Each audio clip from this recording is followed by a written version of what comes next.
Two little girls who collect aluminum cans help a blind billionaire cross the street. Grateful, he invites them for lunch, and they end up uncovering a story that moves him to tears. The city was still asleep when the first ray of sunshine found two small silhouettes moving quietly in a modest bedroom. Emily and Sarah, 5-year-old twin sisters, were already up, as they were every morning before dawn. Their movements were synchronized like a long rehearsed dance. While Emily carefully folded the thin blanket they shared, Sarah slipped on her worn-out boots, each one a slightly different shade of pink, the result of so many washes. "Grandma was coughing a lot last night," Emily whispered, casting a worried glance at the thin wall separating the bedrooms. Sarah nodded, her large brown eyes reflecting the same concern as her sister's. The night before, they had listened to Grace's cough for hours, a harsh, painful sound that kept them awake, clinging to each other in their small bed. The bedroom they shared was simple but clean and organized. The peeling walls all but disappeared beneath dozens of colorful drawings, their preschool artwork, carefully taped up by Grace to hide the damp stains. An old wooden wardrobe held the few clothes they owned, organized by color, in Grandma's attempt to teach them that dignity doesn't depend on wealth. In the corner of the room, illuminated by the faint light coming through the curtainless window, stood the girl's most precious belonging, a little adapted grocery cart. It had been a gift from Mr. John, the local blacksmith, who couldn't bear seeing the two small girls dragging bags too heavy for their frail arms. The cart, though rusty and with one wheel that squeaked stubbornly, was the work tool of the twin can collectors, as they were known in the neighborhood. "Let's see if she got any sleep," whispered Sarah, the more sensitive of the two, holding her sister's hand as they tiptoed toward Grandma's bedroom door. Through the crack, they saw Grace finally sleeping, her tired face partially lit by the light that began to enter through the window. On the small table beside the bed, a row of nearly empty medication bottles reminded the girls of the reason behind their daily mission. In the tiny kitchen, they carried out their morning routine with the efficiency of little professionals. Emily climbed onto the stool, marked with pencil lines showing how much they had grown, to reach the jar of simple cornstarch cookies, their daily breakfast. Sarah filled 2 small water bottles carefully, making sure not to make noise with the faucet. So on the table, there was a note written in Grandma's shaky handwriting from the night before. "My angels, there's porridge on the stove. Don't forget your coats. Come back before 7 for school. I love you." Next to the note was Grace's blister pack of pills, full of different colored tablets, each costing more than they could gather in a whole week of work. "Today's going to be a lucky day," declared Sarah, the more optimistic of the two, as she tucked a few extra cookies into her patched coat pocket. "Yesterday, the guy at the diner said there'd be a party at the club." Emily agreed, her eyes shining with hope. Parties meant more cans, and more cans meant a better chance of buying Grandma's much-needed medicines. The girls had learned to calculate the value of each can they found.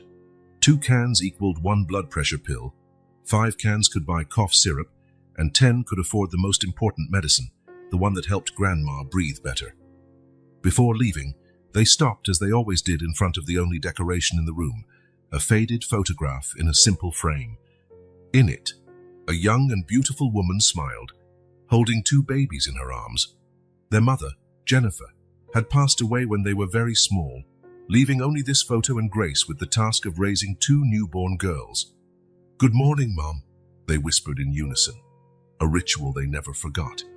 Sarah reached out to gently touch the smiling face in the picture, while Emily straightened the red ribbon that kept the frame hanging, another improvised fix in a house full of them.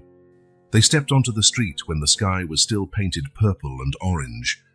The cart, which they lovingly nicknamed Warrior, squeaked softly against the asphalt. Emily took the lead, pulling with determination, while Sarah walked alongside, her sharp eyes scanning every corner for metallic treasures. The twins knew every inch of the neighborhood like the backs of their little hands. They knew which bars closed late, where people usually hung out to drink soda, and which trash cans were the most promising.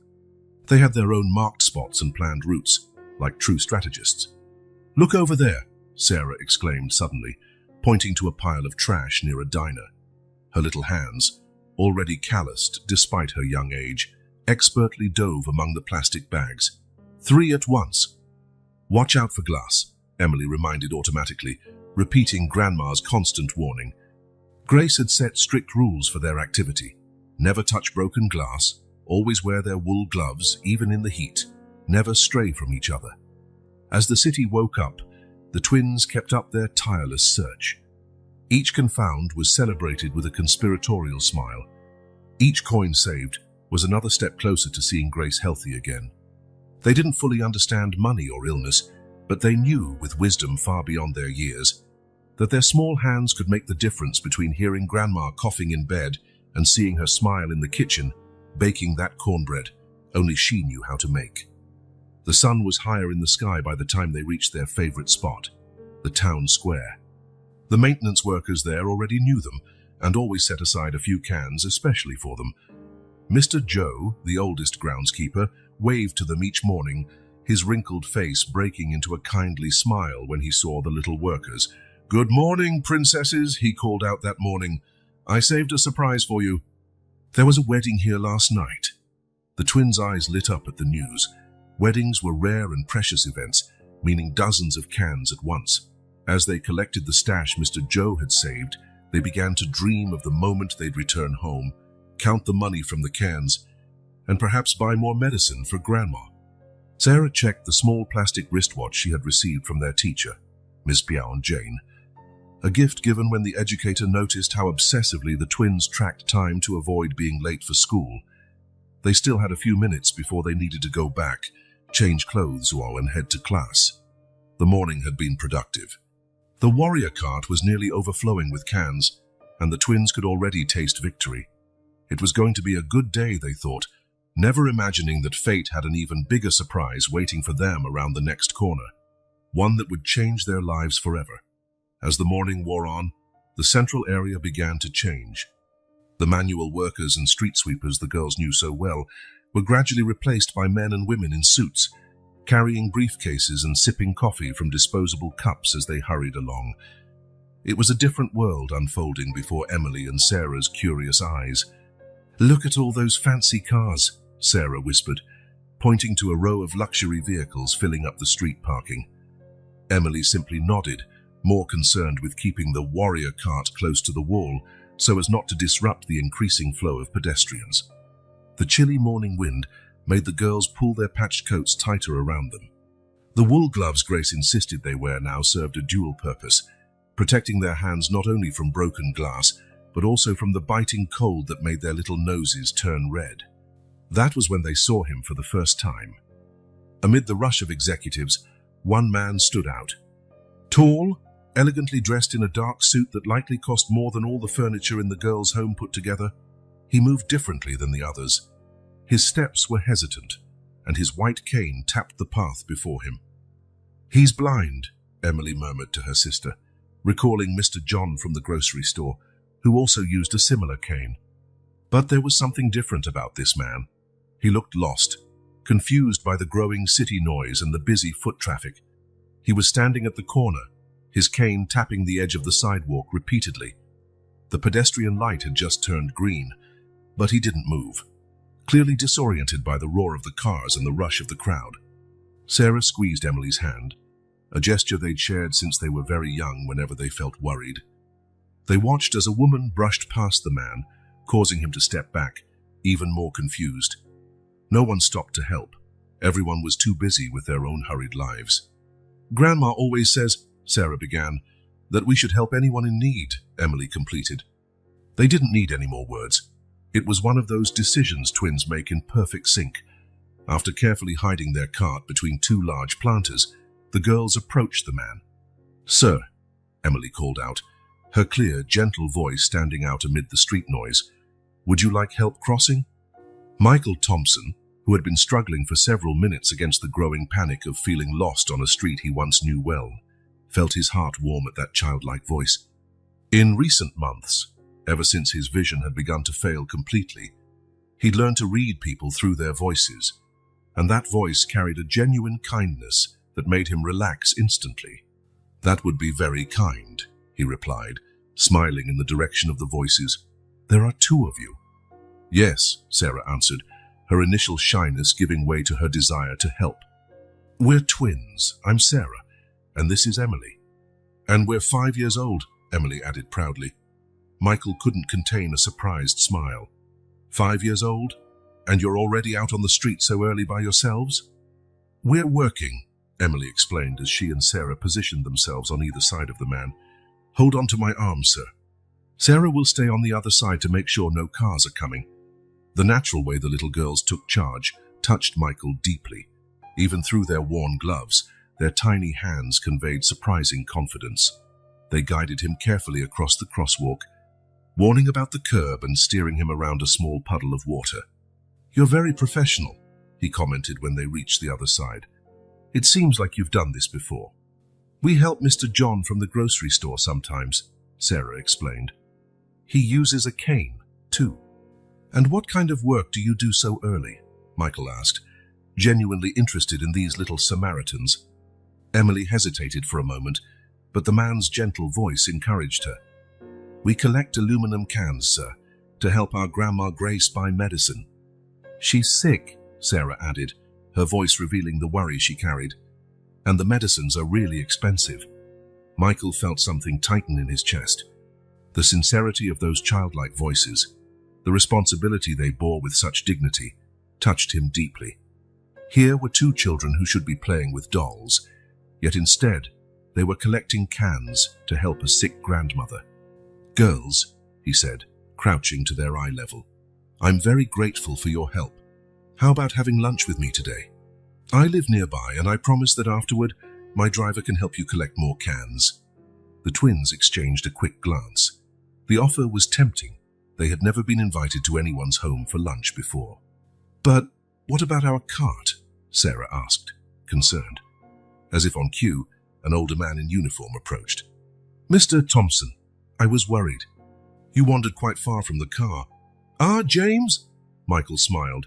Come meet my rescuers. This is Emily, and this is Sarah. They kindly helped me cross the street. James gave the girls a warm smile. He had a kindly face that reminded them a bit of Mr. Joe from the town square. Your cart is over there, James asked, pointing to the large planters. I can stow it carefully in the trunk of the car. Emily and Sarah exchanged glances again. There was something in Michael's voice and James's smile that made them feel safe. Besides, the idea of a hot lunch was awfully appealing. Their cornstarch cookies felt like a distant memory. Can we make it back in time for school? Emily asked, ever the practical one. Of course, Michael assured her. James can take you afterward. Okay then, that's fine, Sarah agreed, smiling timidly. While James carefully placed the warrior cart into the trunk of the luxurious car, none of them could have imagined the secrets and revelations that this unlikely meeting was about to set in motion. Two little can collectors and a blind billionaire, brought together by fate on a cold morning, were about to discover that life sometimes reserves its greatest surprises for the most unexpected moments. The car stopped in front of an imposing gate, and the twins' eyes grew wide in amazement. They had never seen a house so large. It looked like something from the storybooks in their school library.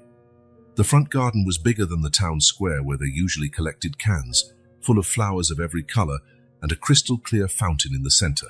We're here, announced James, opening the door for Michael and then for the girls. Sarah instinctively grabbed Emily's hand. Everything seemed too big, too luxurious. Their worn shoes made a strange sound on the stone path leading to the grand entrance, and they could feel the contrast between their simple clothes and the magnificence of the place. Welcome to my home, Michael said, smiling, sensing the girls' hesitation through their sudden silence. Elizabeth is probably waiting for us with lunch. As if by magic, the enormous wooden doors swung open, revealing a middle-aged woman dressed in a spotless uniform. She had a kind face and attentive eyes that immediately softened when she saw the two small visitors. Mr. Thompson, she greeted, then bent slightly to the girl's height. And who are these young ladies? Elizabeth, these are Emily and Sarah, Michael introduced them. They helped me this morning and are our special lunch guests. The twins gave a small, awkward bow, imitating the princesses they saw in movies. Elizabeth suppressed a smile at the adorable gesture. Come in, she invited. You must be hungry after such a busy morning. The interior of the mansion was even more impressive. The ceiling was so high that Sarah had to tilt her head all the way back to see the crystal chandeliers. Emily, always more observant, noticed the paintings on the walls, portraits of serious-looking people in elegant clothing who seemed to be watching them curiously. Elizabeth led them down a wide hallway into a dining room that could easily accommodate the entire class from their school. The dark, polished wooden table seemed to stretch endlessly, though it was set for just 3 places at one end. "You can sit here," Elizabeth indicated, helping them into chairs that were far too tall for their small stature. She quickly brought 2 cushions so they would be more comfortable. "I've never seen such pretty food," Sarah whispered to Emily as they saw the dishes Elizabeth began to serve. There was a soup that smelled delicious, golden dinner rolls that looked soft, and juices in crystal glasses that sparkled under the chandelier's light. Michael smiled upon hearing her comment. "Elizabeth is an excellent cook. I hope you like everything." The girls waited politely for Michael to start eating, just as Grace had taught them. Observing discreetly, Elizabeth noted their manners and nodded with approval. "So, girls," Michael began as they savored the soup, "do you live only with your grandmother?" "Yes," Emily answered, after wiping her mouth with the cloth napkin. "Our mom, Jennifer, is in heaven. Grandma Grace has taken care of us since we were babies," Sarah added. "But now she's sick, so we collect cans to help with her medicine." Michael nodded, moved by the maturity of such young children. "And your grandma, what did she do before she got sick?" "She worked in a big house," Emily said. "She was a housekeeper, kind of like Miss Elizabeth." Elizabeth, who had just entered the room again carrying dessert, suddenly stopped. Something about the name Grace awakened an old memory. "Grace?" she asked, her voice betraying a sudden emotion. "Grace Williams?" The twins nodded, surprised that Elizabeth knew their grandmother's last name. "Michael," Elizabeth said, her voice trembling. "Grace Williams used to work here. For many years, she was the housekeeper of this mansion before me." Michael set down his silverware slowly, a mixture of surprise and recognition crossing his face. "Grace? Yes, now I remember. She left when I was still a boy." "She was the best housekeeper this house ever had," Elizabeth continued, sinking into a nearby chair as though her legs might give out. "Until one day, so suddenly, our grandma worked here," Sarah asked, her wide eyes once again scanning the sumptuous surroundings. Emily, always perceptive, noticed the atmosphere change. Elizabeth looked pale, and Michael had grown strangely silent. "Yes, dear," Elizabeth replied, regaining some composure. "Your grandma was well respected here. She took care of everything with so much care, so much dedication. I never understood why she had to leave so." Elizabeth stopped abruptly, as though she'd already said too much. Michael also seemed lost in thought, his fingers drumming slightly on the table in a nervous gesture. "Why did she leave?" Emily asked innocently. A heavy silence fell over the room. Elizabeth exchanged a meaningful glance with Michael, though he couldn't see it. "Sometimes," Michael finally said, his voice laden with an emotion the girls didn't fully understand, "people keep stories that need to be told at the right moment." Elizabeth quickly stood up, returning to her professional role. "Who wants chocolate pudding?" "It's a house specialty." The twins, still too young to grasp the full weight of those revelations, perked up at the mention of dessert. But something had changed in that dining room. A door to the past had been cracked open, and from it, secrets long hidden began to escape. While Sarah enjoyed her pudding, and Emily examined the portraits on the walls with renewed interest, Michael Thompson remained lost in thought. Fate had drawn a perfect circle, bringing to his home the granddaughters of the woman who once knew all the secrets of that mansion, secrets that, he now realized, needed to come to light at last. Dessert was barely finished when Michael, his voice choked with emotion, made an unexpected request. "Emily, Sarah, would you take me to your house? I really need to talk to your grandma." The twins looked at each other, surprised and excited by the idea. Sarah was already imagining how happy Grace would be to receive visitors, something so rare in her days of illness. "Mr. Thompson," Elizabeth interjected worriedly, "you have appointments this afternoon and—" "Cancel them all," Michael responded with gentle firmness. "This is more important." Elizabeth watched with curiosity. In all her years working in the mansion, she had never seen Michael so affected by anything. There was an urgency in his voice, a restrained emotion she couldn't fully understand. "James can drive us," Michael said, standing up. "Girls, will you show us the way?" "Yes," Emily replied enthusiastically. "Our house is past the town square where we collect cans." The ride in the luxurious car was marked by Sarah's small voice giving directions. "Turn right here, past Mr. Manny's bakery." While Emily observed Michael's reactions, even though he couldn't see, he seemed to absorb every detail of the journey, as though mapping not just the streets, but also his own memories. When the car stopped in front of the small two-story home, the girls practically jumped out, eager to make introductions. "Grandma, Grandma," Sarah called, running ahead. "We brought a visitor." Grace was sitting in her old armchair by the window, knitting what looked like a new pair of wool gloves for the twins.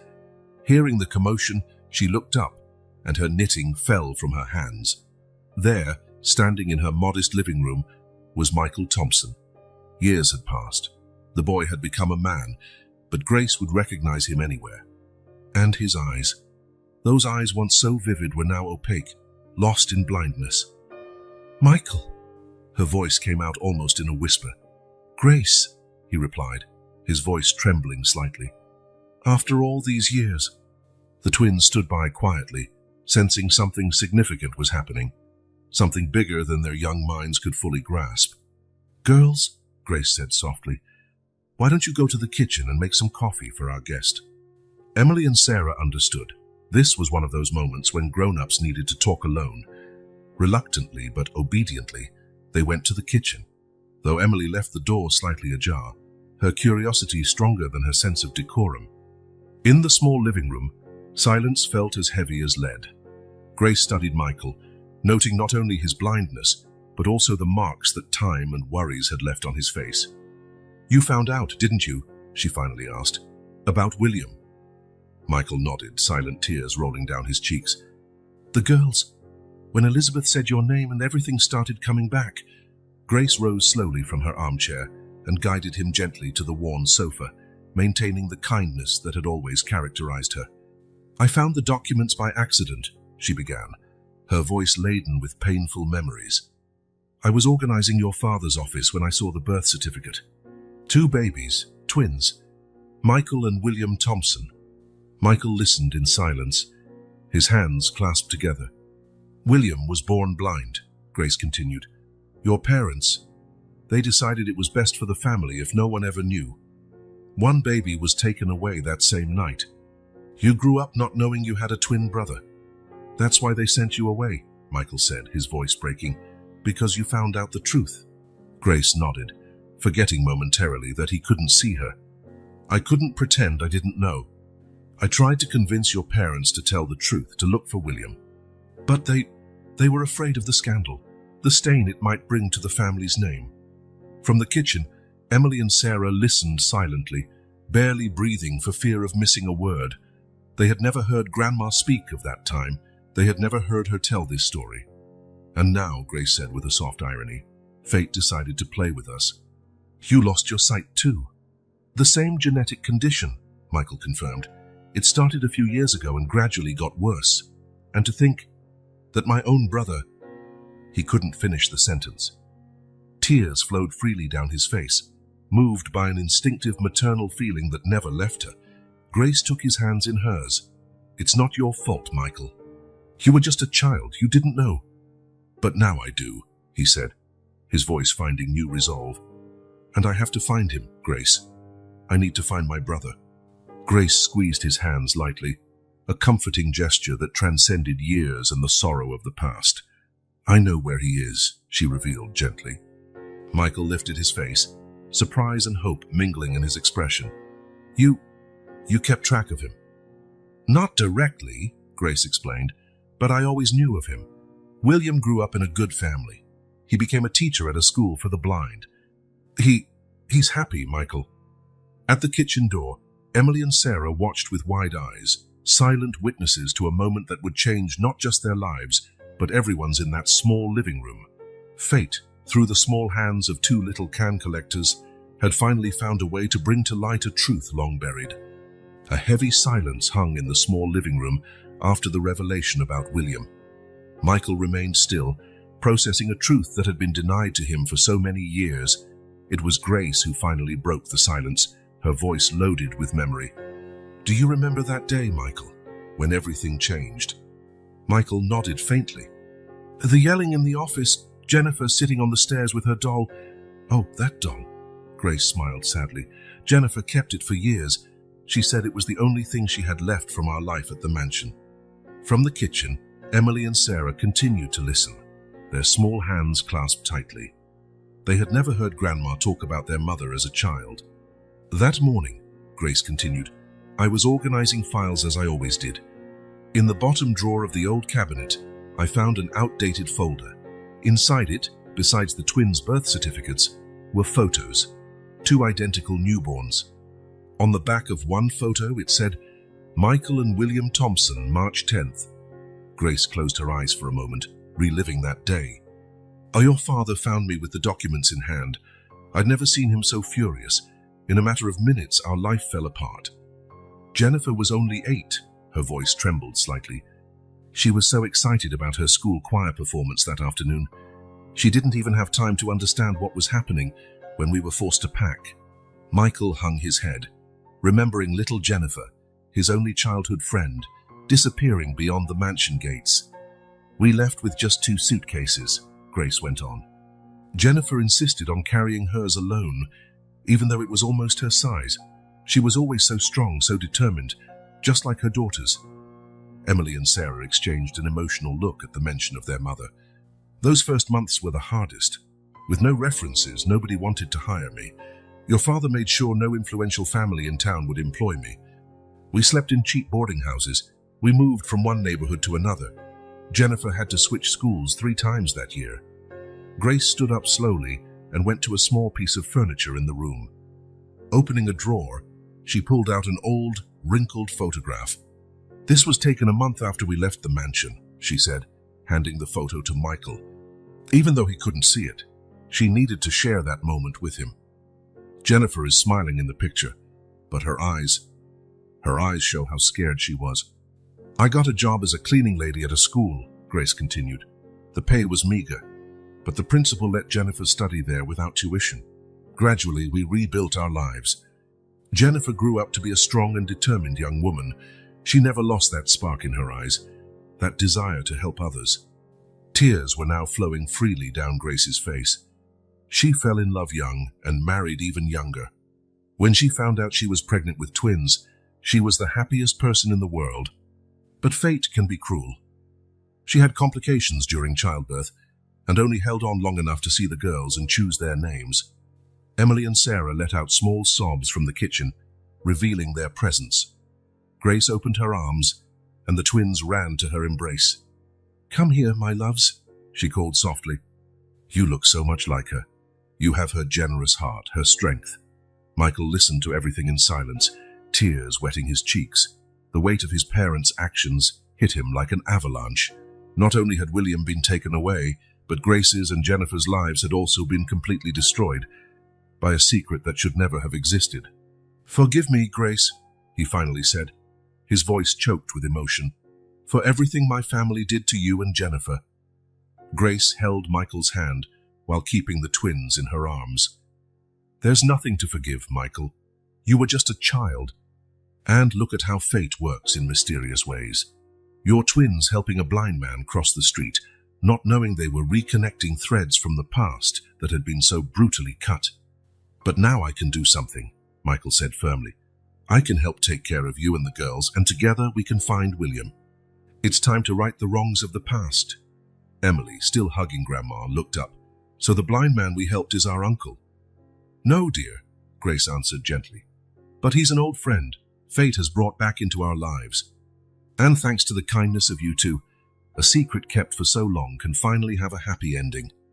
The afternoon sun shone through the small living room window, illuminating that unlikely group: a blind billionaire, a former housekeeper, and 2 little can collectors bound by a story that began 25 years ago, and that now, at last, had a chance to be rewritten. It was still early evening when Michael began making phone calls. James Us, who waited patiently outside the modest home, was summoned several times for the phone numbers of doctors and clinics. With each call, Michael conveyed the urgency of the situation. "I need the best specialists. No, it can't wait until tomorrow."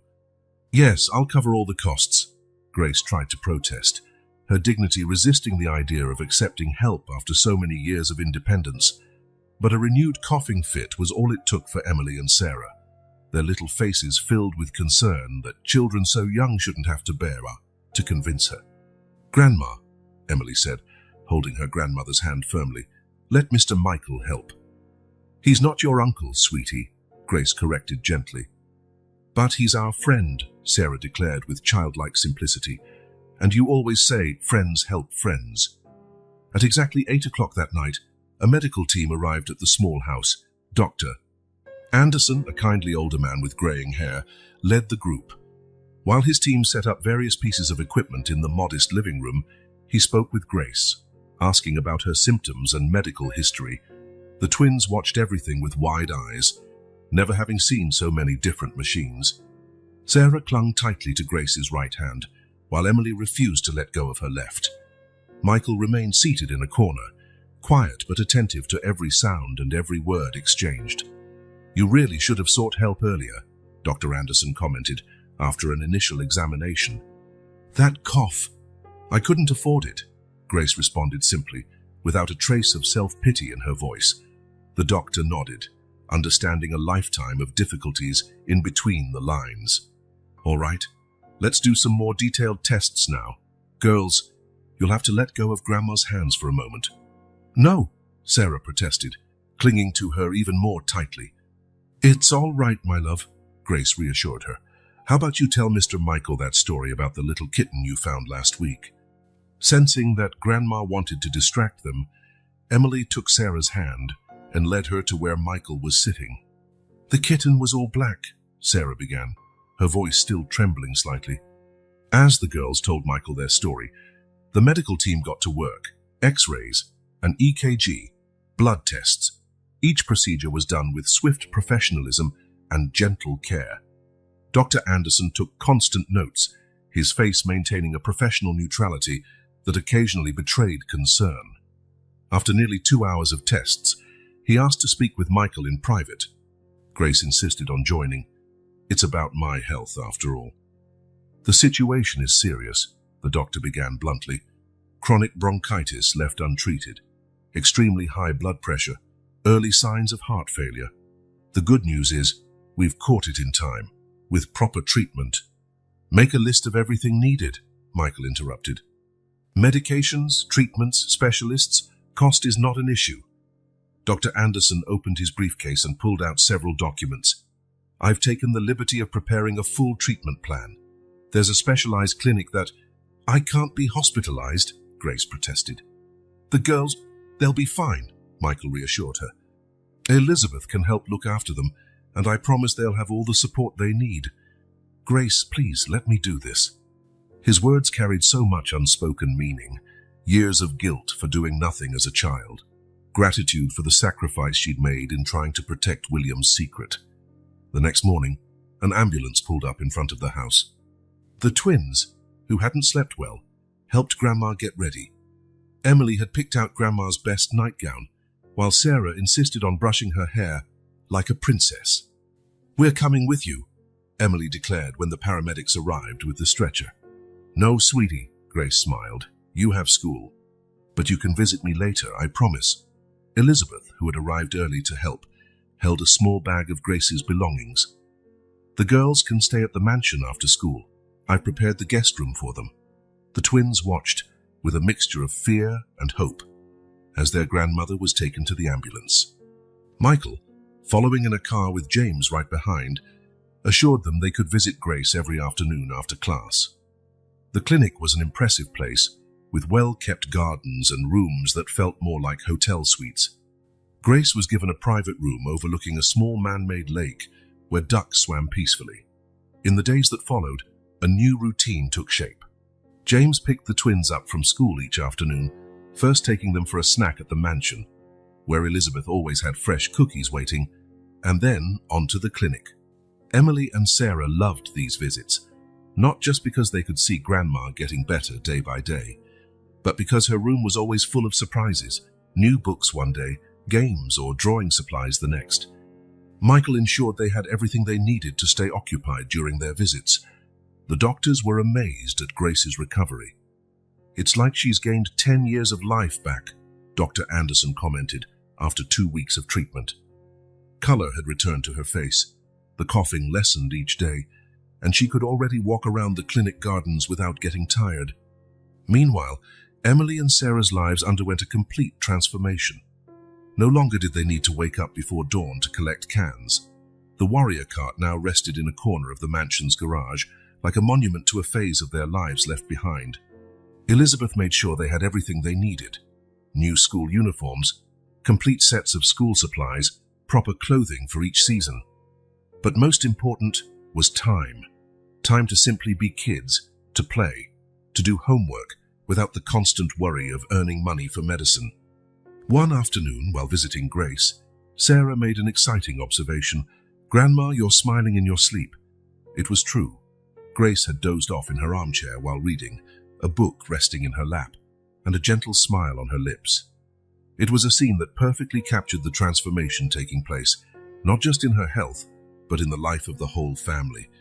"You know," Emily said thoughtfully as they returned to the mansion that night, "I think the day we helped Mr. Michael cross the street was magical." Sarah agreed enthusiastically. "Yes, like in the fairy tales our teacher reads at school." James, driving quietly, smiled as he watched the girls in the rearview mirror. If only they knew that the real magic was in their own hearts, in the natural kindness that made them stop to help a stranger on that cold morning. Michael visited Grace every day, usually in the morning. Their conversations, once strained by the weight of the past, now flowed more easily. They talked about William, about plans for the future, about the twins and how they were adapting to this new life. "They're extraordinary," Michael said on one of these visits. "They have the same strength Jennifer had." "And the same kindness," Grace added. "You know, Michael, sometimes I think fate has a peculiar sense of humor. It took 2 5-year-olds to fix something that was broken 25 years ago. In just a month, Grace was almost unrecognizable. Intensive treatment, combined with proper nutrition and rest, had worked wonders. Her hair, once dull, now showed a healthy silvery sheen. Her hands, worn by years of hard work, were gradually regaining their softness. The twins were also changing, blossoming like plants finally finding sunlight. Their laughter, once muted by constant worry, now echoed freely through the mansion's corridors. Their school drawings, once always in dark tones, now burst with vibrant colors. One particularly special afternoon, Elizabeth found them in the garden playing school with their new dolls, gifts from Michael. She watched as they organized their students with the same care and dedication they had once seen in Grandma. "All the dolls have to learn," Emily explained seriously to her audience of cloth and plastic, "because knowledge is something no one can ever take away from us." Elizabeth felt tears in her eyes, recognizing the words of Grace, passed down through Jennifer to her daughters. Some things, she thought, survive through generations, seeds carried by the wind until they find fertile ground to bloom again. At night, when the twins were asleep in the guest room that was now officially theirs, Michael often sat in his office, planning the next steps. Grace's recovery was only the beginning. There was still William to find, a foundation to create, an entire future to rebuild. But for now, in that particular moment in time, something precious was happening. 2 little girls were rediscovering the magic of childhood, a grandmother was regaining her health and dignity, and a man was learning that sometimes redemption comes in the most unexpected forms, like 2 small hands reaching out to help him cross a street on a cold winter morning. It was a quiet afternoon at the clinic. Grace was seated in her favorite armchair by the window, her face healthier and more vibrant after weeks of treatment. Michael was visiting, as he did every day, and the twins were playing quietly in the small garden next to the room where they had set up a dollhouse. "I think it's time to tell you more about William," Grace said softly, her hands absent-mindedly smoothing the shawl on her lap. "You have that right." Michael adjusted himself in his chair, his heart speeding up a bit. He'd had thousands of questions since learning about his twin brother, but he respected Grace's timing. "After I found the documents," she began, "I couldn't just ignore what I'd seen. I started quietly investigating. There was a nurse at the hospital where you were born who remembered the case. She gave me the first clue." Grace paused, watching the twins through the window. Emily was helping Sarah fix the roof of the dollhouse they'd built with colorful blocks. "The baby was sent to an orphanage on the outskirts of the city, but he didn't stay there long. James, Michael interrupted, surprised. "Our James? The driver?" Grace nodded. "Your father ordered James to take the baby to the orphanage, but something happened that night. James never told me the details, but I know he was involved somehow in William's fate." Michael absorbed every word, his hands clasped tightly. From the garden, the soft laughter of the twins drifted in. "William was adopted by a very special family," Grace continued. "The Watsons, John and Mary. They couldn't have children and dedicated their lives to working with kids who had special needs. John was a music teacher at a school for the blind." How did you find all this out?" Michael asked, his voice choked with emotion. "Little by little," Grace replied. "For years, even after I left the mansion, I kept in touch with a few people who helped me get news. The nurse at the hospital, a former orphanage employee. I pieced it all together like a puzzle." Grace stood slowly and walked to a small drawer by the bed. From it, she pulled out a worn envelope. "They're newspaper clippings," she explained. "Little notes I kept over the years. William stood out from an early age. At 12, he won a state piano contest. At 16, he was valedictorian of his class." As she spoke, Grace spread the clippings on the table. Even though Michael couldn't see them, he could sense the care with which she had preserved each piece of that story. "Did the Watsons ever tell him he was adopted?" Michael asked. "Yes, they did, but not where he came from. I don't think they even knew the whole story. William grew up loved, protected. He turned his condition into his greatest strength." "What do you mean?" "He studied education, specialized in teaching blind children. Today he's the director of the New Dawn Institute, one of the region's most respected centers for the visually impaired." Sarah, who had approached silently with her sister, asked, "So he helps other people who can't see, like Mr. Michael?" Grace smiled kindly. "Exactly, sweetheart. He turned his own experience into something positive for others." "And he's happy?" Emily asked, always concerned about others' feelings. "Very happy," Grace assured her. "He got married 5 years ago to a teacher at the institute, Claire. They have a little daughter, Alice." Michael brought his hands to his face, overwhelmed. "A niece. He had a niece he didn't even know existed." "Why did you never tell him?" Michael asked softly. Grace sighed. "It wasn't my story to tell, Michael. William built a beautiful life, full of meaning. I was afraid the truth might disturb his peace. Besides," she hesitated for a moment, "your parents made it very clear what would happen if I ever tried to reach out, but now it's different," Emily said suddenly, with the clarity only children possess. "Now Mr. Michael can meet his brother, right?" Grace looked at Michael, whose trembling smile hinted at tears. "Yes, dear, now it's different." "And we can meet Alice?" Sarah asked hopefully. "And we've always wanted a cousin." Michael chuckled softly. "Let's take it one step at a time. First, I need to think about how best to approach William. It's a huge piece of news for anyone to receive out of the blue." Grace agreed. "He gives regular lectures at the Institute. Maybe you could start there. You could attend one as a guest, Michael. Meet him first as the director of the Institute, before revealing the truth." The twins returned to their play in the garden, now eagerly planning what it would be like to have a new cousin. Michael remained silent for a long moment, processing everything he had just learned. "Thank you, Grace," he finally said, "for keeping this story alive, for not letting William be completely erased. Some truths," she said gently, "are too heavy to carry alone, but too precious to be forgotten." The sun began to set, bathing the room in golden light. In the small garden, the twins had built a new wing onto their dollhouse, for when Alice comes to visit, Sarah explained. "Hope, like a small seed planted long ago, was finally beginning to sprout. News of William's existence had turned Michael's life into a whirlwind of conflicting emotions. By day, he maintained his usual composure, running his business by phone and attending meetings, but by night, alone in his office, he allowed doubt to consume him. Elizabeth, who had known him for so many years, noticed his subtle changes, the way his fingers tapped on the table at breakfast, how he stopped mid-sentence as though lost in thought, and how he spent hours in his office without touching his work. "You need rest," she suggested one night, finding him still awake at 2 a.m. "How can I rest, Elizabeth? Every minute I delay this truth is another minute. And what if I'm being selfish for wanting to find him?" The twins, whose presence in the mansion brought constant lightness, provided brief moments of relief amid the tension. One morning, while having breakfast, Emily noticed Michael fiddling distractedly with his cup.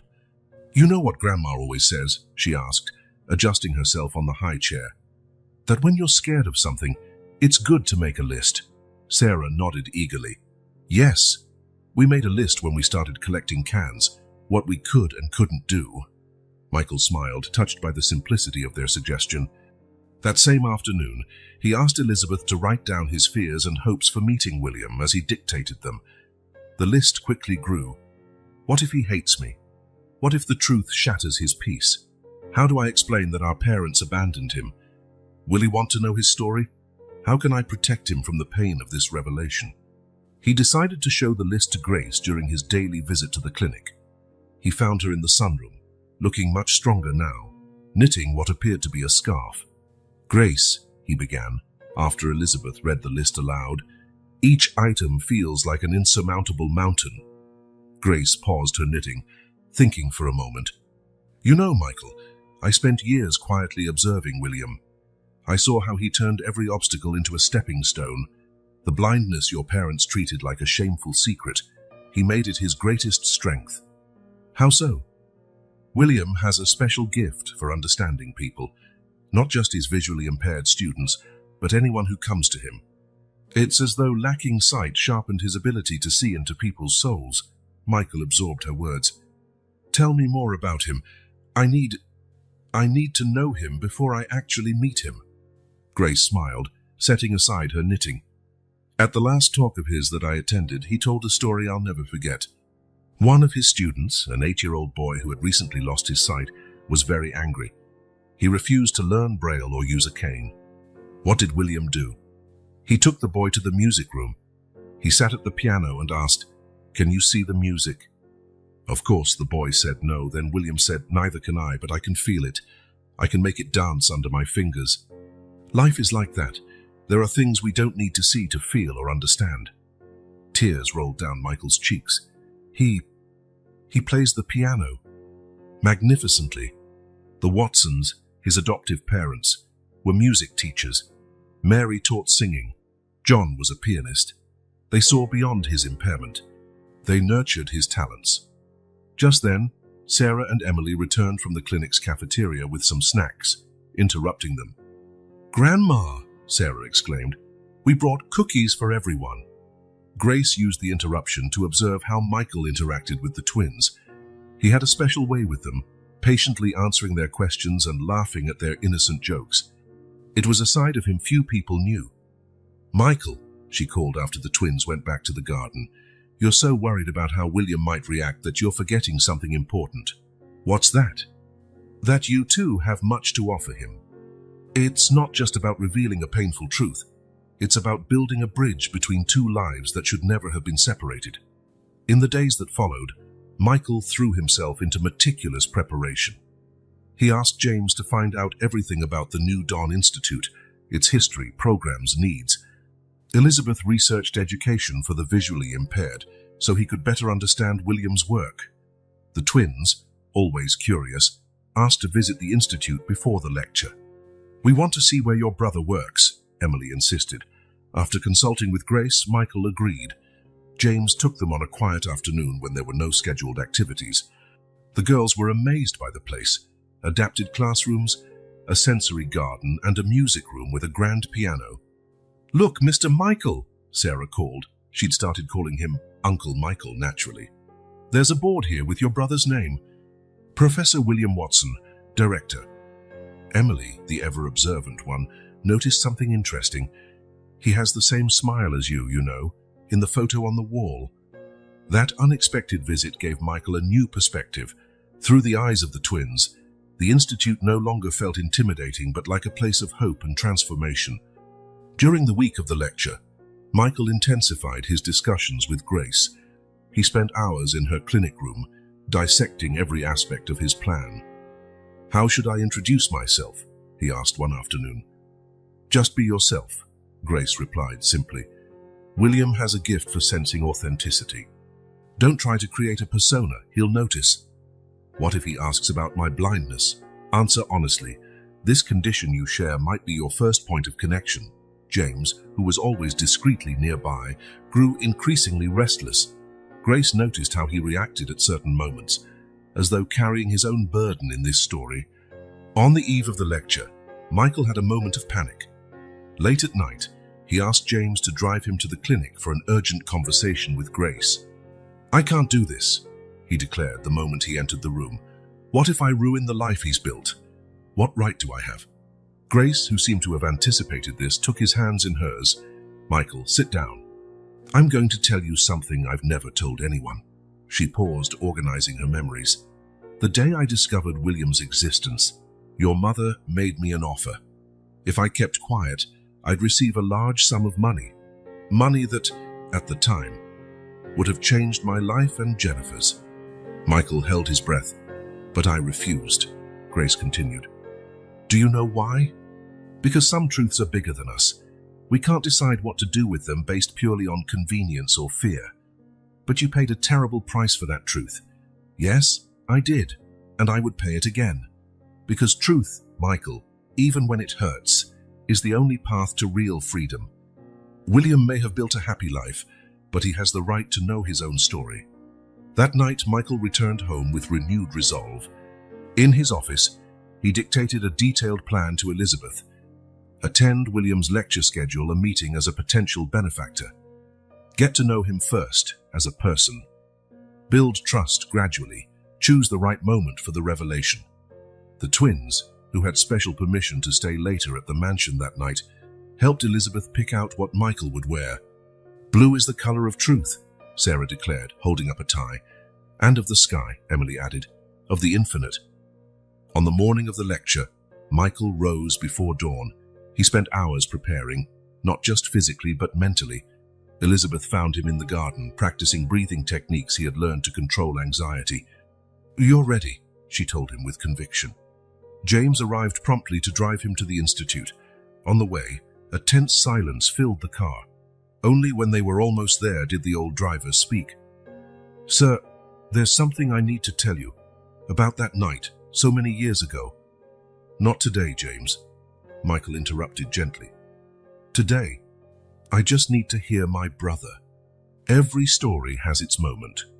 The auditorium was nearly full when they arrived. Michael chose a seat in the second row, wanting to be close enough to feel William's presence. When his brother began to speak, it felt like time stopped. That voice, so similar to his own, yet filled with a serenity he had never achieved, filled the room. William talked about overcoming limits, about finding light in the darkness, about turning challenges into opportunities. At one point, he mentioned his daughter, Alice. "She's 5, he said, drawing smiles from the audience, "and every morning she helps me choose my ties." "Daddy," she says, "today you need the blue one, because blue is the color of truth." Michael felt his heart skip a beat. The same words Sarah had used, spoken by the niece he didn't know he had. When the lecture ended, as people gathered around to talk to William, Michael remained seated, absorbing every moment. Next to him, James seemed uneasy. "Aren't you going to speak to him today?" "No," Michael replied with a serenity he hadn't felt in weeks. "Today, I just needed to feel who he is, to understand him." Back at the mansion, he found Grace, the twins, and Elizabeth waiting in the library. Hot chocolate steamed in cups, each topped with 3 marshmallows as always. "Well?" Grace asked softly. "He's extraordinary," Michael answered. his voice choked with emotion. "And you were right, Grace. He deserves to know the truth. Not because he needs me or our family, but because it's his right to know his own story." "What's the next step?" Emily asked, always practical. "I'll schedule a meeting next week as a potential donor to the Institute. I'll get to know him professionally first, gain his trust, and then you'll tell him he's your brother," Sarah finished excitedly, "and that he has 2 very special nieces by choice," Emily added, making everyone laugh. Grace watched them with tearful eyes. After guarding that secret for so long, she now saw the possibility of a happy ending taking shape. "Remember, Michael," she said softly, "truth is like a seed. We have to plant it carefully, water it with love, and be patient while it blooms." James, standing at the door, had a strange glimmer in his eyes. In his pocket, he clutched an old keychain with the orphanage's symbol, a constant reminder that some acts of disobedience are really acts of love, which time eventually justifies. The plan was set. Michael Thompson, the blind billionaire, would take the first step toward the brother he never knew. Their story that began with separation now had a chance at a new chapter, a chapter of unity, truth, and redemption. And at the center of this complex plot were 2 little girls who collected cans, unlikely angels who helped a blind man cross the street, proving that sometimes angels come in very small sizes, pushing rusty carts full of hope. The Institute was almost empty that Thursday afternoon. The hallways, normally filled with voices and hurried footsteps, now echoed with an expectant hush. Michael had chosen this time on purpose. It was when William usually stayed late in his office, organizing notes and planning lessons for the next day. In recent weeks, Michael had become a regular presence at the Institute. As a potential benefactor, he attended meetings, observed classes, and got to know the programs. He and William had formed a natural bond, sharing experiences about losing their sight and adapting to life in the dark. "Mr. Thompson," William's secretary called out, "he's expecting you." Michael took a deep breath before entering. James, who had driven him there, squeezed his shoulder gently, a silent gesture of support. William's office smelled of books and freshly brewed coffee. Through the open window came a soft breeze that made the curtains sway gently. "Michael," William's voice sounded warm, "I didn't expect to see you today. Our next project meeting isn't until Monday." "Actually, William," Michael heard his own voice tremble slightly, "I came for another reason. I need to tell you a story." Something in Michael's tone made William pause. With the heightened sensitivity of someone who lives in darkness, he detected the tension in the air. "Sure," he replied, gesturing toward an armchair. "Would you like some coffee?" "No, thank you. I need to do this now." The 2 men sat down, separated only by a small coffee table. It was a unique scene. 2 men who couldn't see each other, yet who were about to truly see each other more deeply than ever before. "A few weeks ago," Michael began, his hands folded in his lap, "I met 2 extraordinary little girls, 5-year-old twins who helped me cross the street. They took me to their grandmother, a lady named Grace." William tilted his head slightly, listening intently. "Grace worked for many years as the housekeeper at the Thompson mansion, my home." Michael paused, gathering courage. "In 1998, she found documents in my father's office about 2 babies." The silence in the office grew thicker, punctuated only by the ticking of a clock. "Twins," Michael continued, his voice now just a whisper. "One of them was born blind. The parents, my parents, decided it was best for the family if no one ever found out about the second baby." William had gone completely still. His hands, which had been drumming lightly on the arm of the chair, were now tense. "Grace discovered the truth and tried to make my parents acknowledge you, William. As a result, she was dismissed." William began, but his voice failed him. "And the cruel twist of fate," Michael went on, tears freely falling now, "is that years later, I began to lose my sight, the same genetic condition you had at birth." The silence that followed contained the weight of all the words unspoken over 25 years. William stood up slowly, walking to the window. His fingers lightly touched the sill as if seeking support. "I always knew I was adopted," he finally said, his voice trembling. "The Watsons never hid that from me, but I never imagined." "I know it's a lot to take in," Michael said, also rising. "I don't expect anything from you. I just thought you had the right to know." William turned toward Michael's voice. "For years, people told me I sounded like someone they knew. At the beginning of my lectures, someone would always say, 'You remind me so much of Michael Thompson.'" A sad smile flickered across his lips. "Now I understand why—" "William, Please," William interrupted gently. "Give me a moment." Silence filled the office again. Michael could hear William's breathing, so similar to his own, struggling to remain steady. "Grace," William said after a few minutes. "You mentioned Grace. Is she all right?" Michael smiled through his tears. "She's recovering. The twins, Emily and Sarah, are her granddaughters. They used to collect cans every morning to buy her medicine." "And that's how you met them?" "Yes. They helped me cross the street on a cold morning. Two little girls with a squeaky cart changed everything." William let out a soft, incredulous laugh. "Fate has a very interesting sense of humor, doesn't it?" Slowly, as if testing each step, William approached the spot where Michael's voice was coming from. He reached out, touching his brother's face for the first time. "Same face," he murmured. "Same features. Claire, my wife, always said there was something familiar about you from the first time she heard your voice at the Institute." Michael couldn't hold back a sob. William, in an instinctive gesture, pulled him into a hug. There, in the quiet of the office, two brothers fate had separated finally found each other.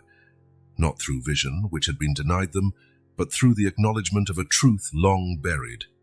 "I have a daughter," William said gently, still holding his brother. "Alice. She's 5. "I know," Michael replied. "Grace told me. She helps you pick out your ties." William laughed, stepping back slightly. "Yes, today she insisted on the blue one. Said blue is the color of truth." They finished together, and both laughed. "The twins said the same thing," Michael explained. William sat down again, more at ease. "Tell me more. About you, about Grace, about how you found all this out."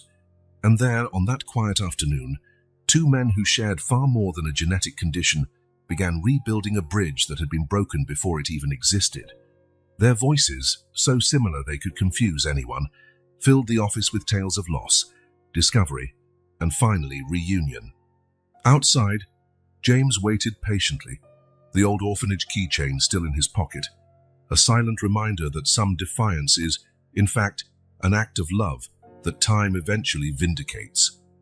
The morning was especially bright when William arrived at the Thompson mansion. It was his first visit since everything had come to light at the Institute, and Michael had insisted he see the place where they had both been born. Elizabeth was preparing everything with special care. She'd selected the finest china, arranged fresh flowers throughout the house, and even asked the twins to help pick out some cookies. "Chocolate ones," Sarah insisted. "Everybody likes chocolate. And cinnamon, too," Emily added. "They're Uncle Michael's favorites."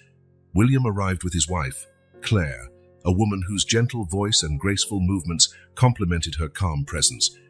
As Elizabeth guided them through the house, Claire described the surroundings in detail for her husband, her eyes taking in every corner of the mansion that held so many secrets.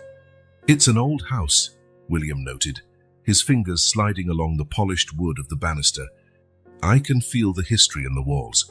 Michael, waiting for them in the library, smiled at the sound of his brother approaching. It still felt surreal, this voice so much like his own, an echo of himself that destiny had kept hidden for so long. "Welcome," he said, rising to greet them. The twins, who could barely contain their excitement, immediately bombarded William with questions about Alice. "Does she like playing school too? What's her favorite color? When can she come over to play with us?" Claire laughed softly at their cascade of questions. "Alice will love meeting you. She's always wanted cousins." Elizabeth entered with the tea cart, setting the table with decades of practiced efficiency. The scene felt like something out of a dream. Two brothers sitting side by side, their spouses chatting happily, the twins running around the table. And then it happened. James, who had the day off, entered the library carrying some urgent letters for Michael.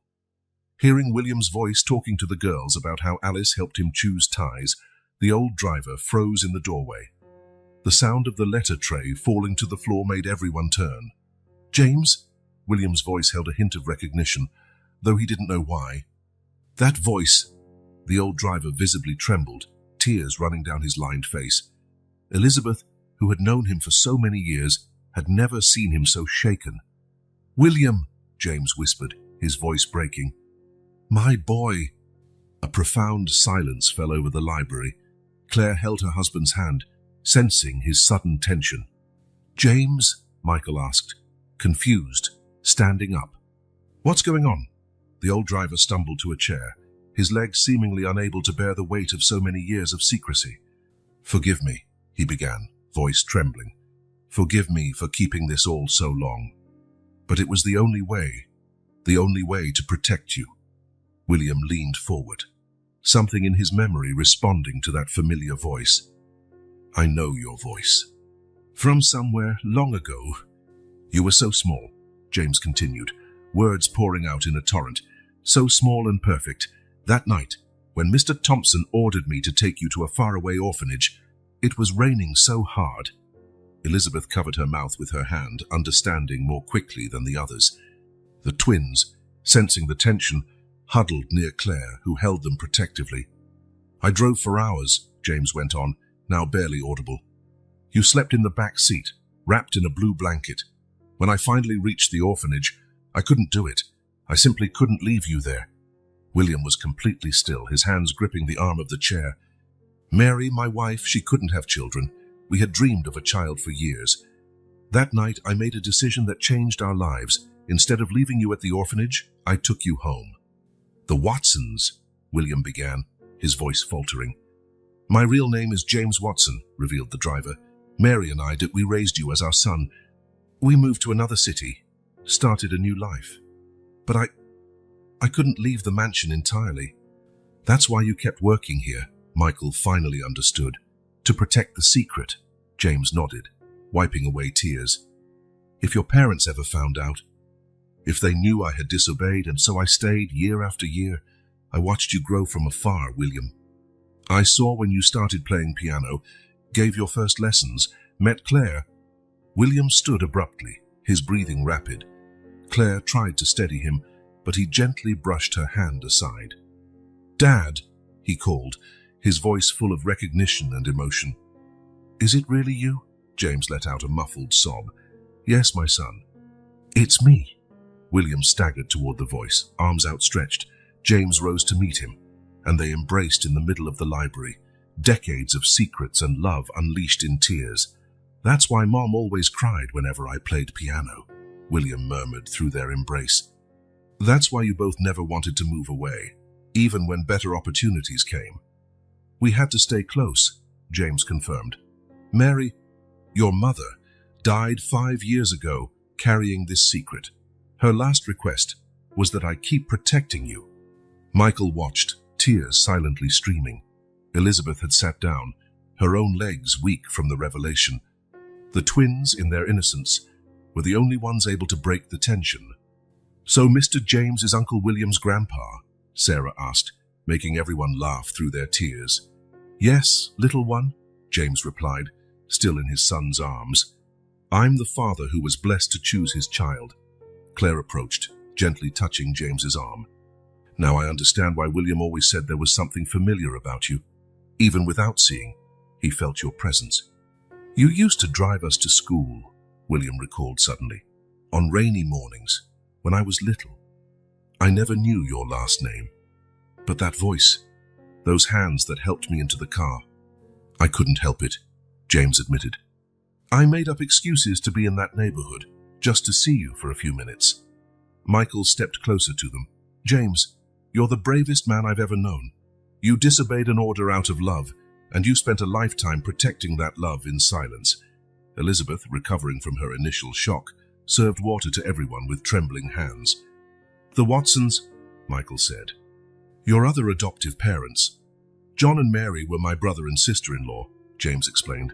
"They helped us raise William. They gave him the musical education that shaped his life. We created a different kind of family, but it was full of love. William smiled through his tears. So that's why Uncle John always said I had the same mannerisms as his father. They were really yours, Dad. The twins, who had remained unusually quiet, approached James. So now we have two grandpas? Emily asked hopefully. James grinned through tears. If you'll have me, it would be the greatest honor of my life. But you have to bring Alice so she can play with us, Sarah declared, making everyone laugh. Michael, after a moment of reflection, said, James, you don't have to keep working as a driver. Actually, I'd like for you and William, both of you, to consider moving into the mansion. There's so much space here, so many lost years to make up for. James shook his head gently. Work was never a burden, Michael. It was my way of staying close and of protecting. But now, maybe it's time to truly retire and just be a grandfather. William, who still had not let go of his father's hand, smiled. Claire and I have been looking for a larger place nearer the Institute. It's settled, then, Emily exclaimed with childish simplicity. Everyone will live here and be happy forever. Elizabeth, watching through teary eyes, thought about how fate had moved in mysterious ways. A housekeeper who discovered a secret, a driver who chose love over duty, two little can collectors who helped a blind man cross the street, each piece fitting perfectly to correct an old injustice. That afternoon, the Thompson mansion, which had for so long harbored painful secrets within its walls, witnessed the transformative power of truth and love. And at its center, James Watson, the man who had carried a secret for decades out of love, could finally breathe freely, embracing the son he had chosen and protected, surrounded by a family that destiny, in its infinite wisdom, had brought together in the most unexpected ways. The Thompson Mansion Library had become an improvised operations center. Over the past few weeks, the large mahogany table that once was merely decorative was now covered with Braille architectural plans, financial reports, and dozens of project proposals. Michael and William spent hours there, planning every detail of the transformation they would bring to the New Dawn Institute. The land next to the Institute is for sale, Michael explained, his fingers sliding over the raised plans. We can expand and create a complete complex of services. William nodded, already picturing the possibilities. We need a full medical wing. How many people like us skip treatment because they have no resources? The twins, who had permission to attend the meetings as long as they stayed quiet, watched in fascination. Emily had a little notebook where she jotted down her own ideas for the project, while Sarah drew pictures of how she imagined the expanded institute would look. Could we have a special playground? Sarah asked hopefully, so kids who can't see can play safely. William smiled in her direction. That's an excellent idea, Sarah. Actually, he fumbled through the papers until finding a specific folder. There's already a project like that in Denmark, sensory playgrounds for blind children. We could adapt it here. Grace, who was recovering remarkably well, joined the meetings whenever her health allowed. That morning, she was in her favorite armchair by the window, listening to the brothers' plan. You also need to think about the families, she suggested. I remember how many desperate mothers came to the Institute, not knowing how to help their children.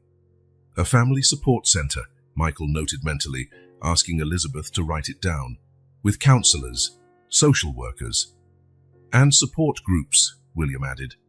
Places where families can share experiences and information. James Dewars, who after revealing himself as William's father had formally retired from his driver duties, now participated actively in the discussions.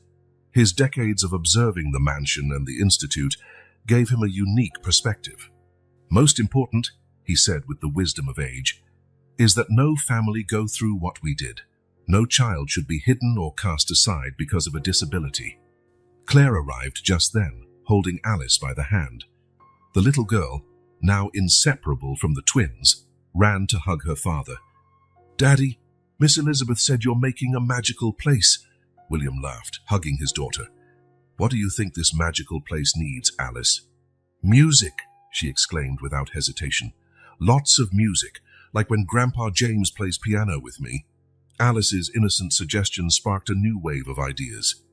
William, who had found his first form of expression through music, immediately began brainstorming.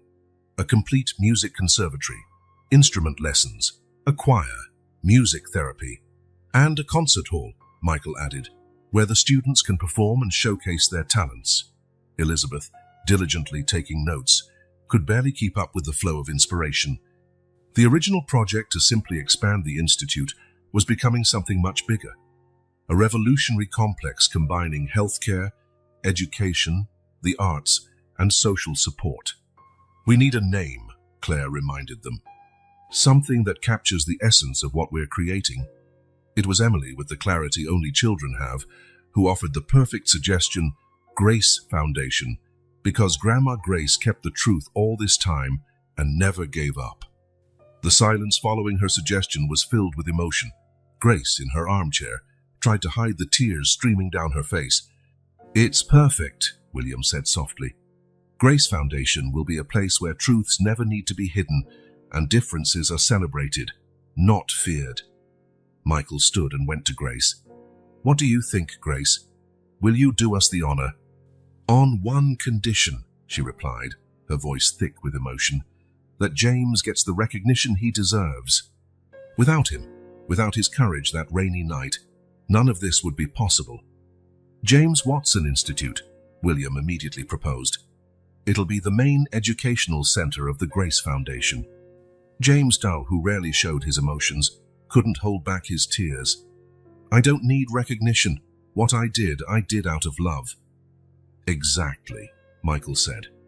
"Because you taught us that love is stronger than duty, that sometimes it's necessary to disobey orders to do what's right." The following weeks were a whirlwind of activity. Architects specializing in accessibility were hired, experts in special education were consulted, and state-of-the-art medical equipment was ordered. The project grew and evolved daily. Soon, the small tactile model on the library table showed an impressive complex. The James Watson Institute at the center, with classrooms, music studios, and labs for assistive technology, a medical wing with specialized clinics and a research center, a sensory park designed with enthusiastic input from the children, and a family support center with warm, inviting spaces for meetings and therapy. But the most important thing, William emphasized in every planning session, is that everything be accessible to everyone. "I don't want any family to go through what Grace did, collecting cans to buy medicine." Michael created a substantial fund to ensure that treatments and programs would be offered free to families without resources.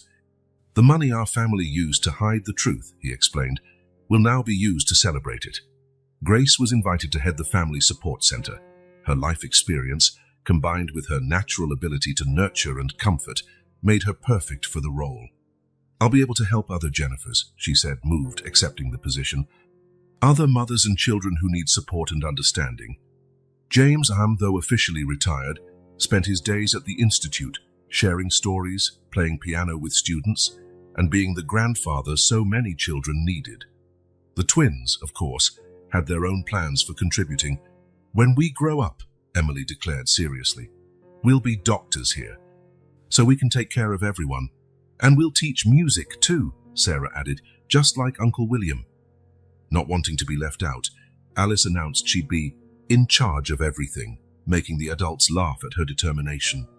6 months after that first meeting in the library, the Grace Foundation was ready to open. The complex, while far larger and more impressive than originally planned, sparkled under the morning sun. The inauguration ceremony was deeply emotional. Grace and James cut the ribbon together. She, the woman who had guarded the truth for decades. He, the man who had turned a night of disobedience into a lifetime of love. William prepared a special concert with his students.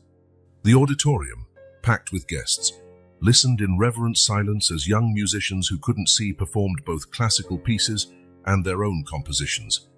In his opening remarks, Michael captured everyone's sentiments. "This foundation is born of truth and love, of the courage of a woman who lost everything to defend what was right, of a man brave enough to choose love over obedience, of fate, which, through the small hands of 2 little girls collecting cans, rewove threads that had been broken. Here, no one will ever need to hide who they are again. No one will have to walk through the darkness alone." Sitting in the front row with Emily and Sarah, Grace wept silently. James, beside her, held William's hand while Alice on Claire's lap. whispered in awe about how magical everything was.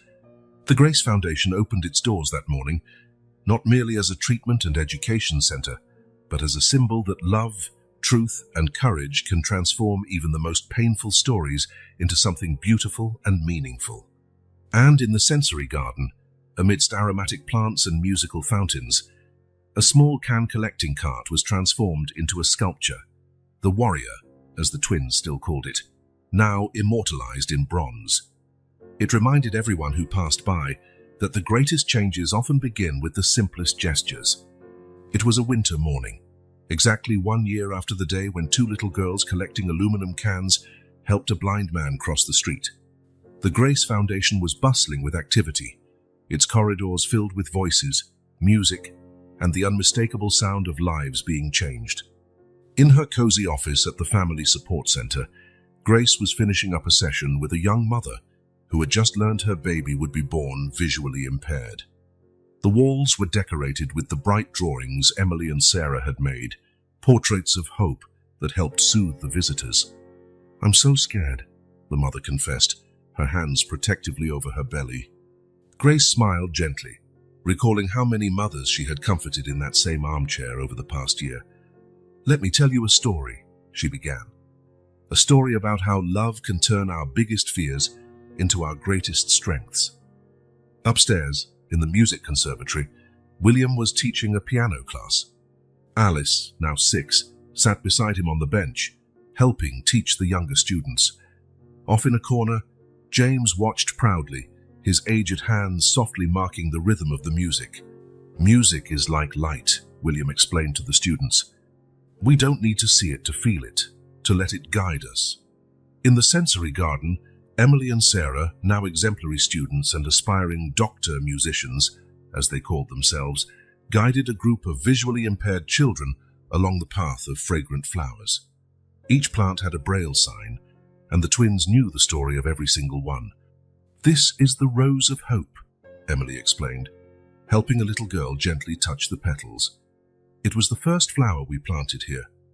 "And that one," Sarah added, "is jasmine of courage, because its scent is strong, even on the darkest nights." Michael, in his office in the administrative wing, reviewed the Foundation's first-year reports.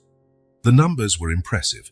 Hundreds of families served, dozens of children receiving specialized education, countless medical treatments provided.